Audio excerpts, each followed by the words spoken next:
Assalamu alaikum. आज बनाओ अस babri tresh. Babri tresh is माह रमजानस मज ज्यादा इस्तेमाल करान इफ्तार विज अक्सर पन्ने रोज खोलान babri tresh सत तो babri tresh या खजर करो यूज मगर babri tresh जरूरी आसिन तो माह रमजान इन सती babri बेलुक इंतजाम करान पन्न घर मज थावान babri बेल अवेलेबल ताकि सान यम रोज खोलन babri tresh सती तो babri बेल वनान basil seeds तो basil seeds आम बेल की अत मे वारिया चीज यह रिच इन मिनरल अत मे मिनरल्स अत मे कैल्शियम लगान अड़जन तो बीच जरा आयरन तो बाकी न्यूट्रेंट्स अत तो बीस बबरी बेल यह रिच इन फाइबर फाइबर मतलब गो यह डाइजेशन करान इम्प्रूव सन अक्सर यह बासिल सीड्स बबरी बेल यह 4-5 घंटे ब्रोह त्रा आबस मज ताकि यह असल पे फुल असल पे एक्सपेंड असल पे पत करो इस्तेमाल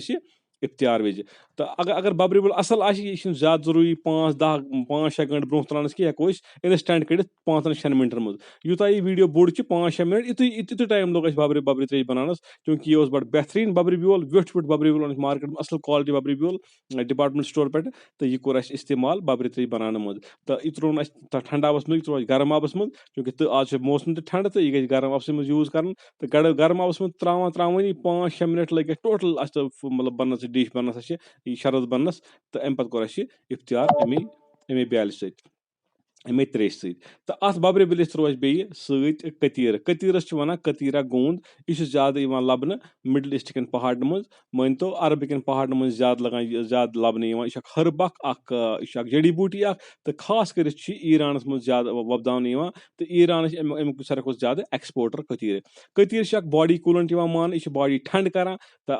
अक्सर माह रमजान मज ज्यादा प्रोटीन डिश यूज करान माज वगैरह खेवान या ड्राई फ्रूट्स खेवान तो अम खतर कतीर वारिया जरूरी कतीर बॉडी ठंड करान यह एज कूलेंट करान यूज बॉडी तो अत बबरी बेल जरूरी त्रावन कतीर सत तो कतीर तो बबरी बेल कह कर यूज लकुट बोड़ शुर अत कहीं परेशानी या कह चीज दित अत कहीं साइड इफेक्ट उल्टे फायदे अत तो बे कोर यूज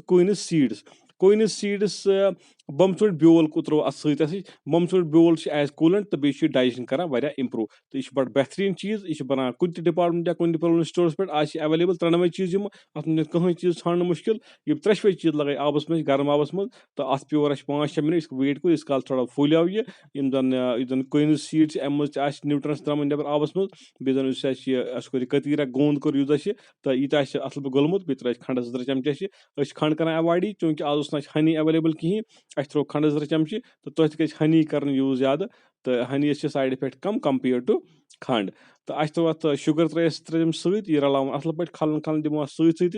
ताकि अत मज असल टेस्ट गि बड़ ठीक पे तुम वो पान वीडियोस में स्क्रीन पे तो क्युत बेहतरीन तो इतने मिनटन अत पे ज्यादा मेहनत कर इंस्टेंट 4-5 मिनट लगे टोटल अत शरबत बनान यह बबरी बेल शरबत 4-5 मिनट लगे टोटल बनान बिल्कुल असल पे द्राव अत ज्यादा मेहनत कर तो अत त्रे कोइनिस बेल या कतीरा गोंद या बे त्रो अत खंड सत अम सो असल मजा बेहतरीन यह बन नॉर्मल शरबत तो तुम रिकमेंड करान तुम करान इफ्तारस यह शरबत यूज ताकि यह जन यह दोह त्रेश चल त्रेश तो बे बन हेल्दी ड्रिंक अस बन हेल्दी यह शरबत बन सान बिल्कुल कहीं नुकसान दी उल्टा दी फायदे माह रमजान मज गर्मी सो बाकी गर्म चीजों सत चाहे माज कॉकर या ड्राई फ्रूट यह गर्मी गई दूर यह हटे अम सत तो बे त्रो दुद कप सत ताकि अत गई लुक असल अत गई टेक्सचर असल तो बे बन ज्यादा हेल्दी ज्यादा बन मजेदार अत चमच थवन सत खलन खलन ताकि यह जन अत मज खंड या अत कतीर यह कतीर गई बिल्कुल गलन यह गई अत मे कह चीज सोबुत रोजन न कतीर न खंड बाकी बेल रोज ठीक इथे पे कुछ अत गई कहीं बे त्रो अत खोपर पाउडर अत मज ताकि अत गई मजीद बन असल शरबत बन अस कोर सोबुत खोपर यूज कह इस्तेमाल अस त्रो खोपर पाउडर अत कोकोनट पाउडर तम सो गो असल मज गि अत दिमो खलन खलन सह यह रलावन असल प्रॉपरली रलावन सोरे करो मिक्सचर करो बनाओ यह बन बड़ बेहतरीन मोट मोट शरबत बन यह अत बड़ जबरदस्त टेस्ट तो तुम रिकमेंड जरूर करान तुम जरूरी कर ट्राई पन घर मज तुम तकरीबन करो ओकेजनल तो यूज तुम इफ्तार करनी अमे ड्रिंक सत अत कहीं साइड इफेक्ट तो बे फायदा अत ड्रिंक यह कह चेत ड्रिंक तो खास कर मतलब माह रमजान वर हेको यूज कर आम दोहन मज यह जरूरी बबरी त्रेश माह रमजान मज माह रमजान वर कर यूज तो बेम सन ब्लड प्रेशर मरीज तमन हेको ज्यादा दिथ अस कोर बिल्कुल तैयार यह सर्व करो गिलास मज इफ्तारस रोज 3 मिनट तुम तु ट्राई अगर तुम इफ्तारस टाइम वन तुम हेको बिल्कुल तैयार कर अमे सतन इफ्तार विज तो तुम करो एंजॉय बिल्कुल ये बड़ मजेदार बे वन कमेंट सेक्शन मज क्युथ शरबत बने ये बब्र त्रेश आज नव शरबत तुम बनम इत अगर बनम तो जरूरी बनो अक लटि ताकि अस लग पाए तुम बनो ये तो बे वन क्युथ ड्रिंक बनो क्युथ मजेदार ड्रिंक बनो ये तुम आव फायदे अम सि ना तो बे अगर तुम सान चैनल पे नव तुम करो सान चैनल सब्सक्राइब लाइक शेयर ताकि सन मजीद वीडियोज आसन तम वातन तुम सारे खुद गड बे बनाओ इन माह रमजान कन दोहन बनाओ इंशाल्लाह रमजान के रोजदरी हंदी वीडियोज रेसिपीज बनाओ ताकि तुहदन रेसिपीन तुहद जायकन मन तुहद मजन मन गि ज्यादा इजाफा तो बे अगर क्वेश्चन